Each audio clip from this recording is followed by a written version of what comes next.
నాకు అర్థం కాక అడుగుతానన్న, ప్రతి ఒక్కరు కూడా కులం కులం కులం అని చెప్పేసి కొట్టుకు చేస్తున్నారు. అండ్ ఇంకొంతమంది అయితే సొంత కూతురు వేరే కులపోని ప్రేమించింది, వేరే కులపోని పెళ్లి చేసుకుందని చెప్పేసి వాళ్ళని కొట్టి చంపేస్తున్నారు. అంటే సొంత కూతురు ప్రాణం కన్నా కులం ఎక్కువైపోయింది ప్రతి ఒక్కరు కూడా. అక్కడ తను ప్రేమించిందని తప్పు కాదు, వేరే కులపోలను ప్రేమించిందని చెప్పేసి అక్కడ వాళ్ళకి అవమానం తప్పు.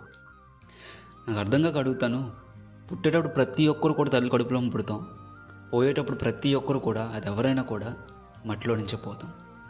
ఈ మాత్రం దానికి కులం కులం అని ఎందుకన్నా? తక్కువ కులపోడు తల్లి కడుపులో పుట్టి, ఎక్కువ కులపోడు మీరన్నట్టు ఏ బంగారు బాక్స్లోనో లేకపోతే వజ్రాల బాక్స్లోనూ పుడతాడా అన్న?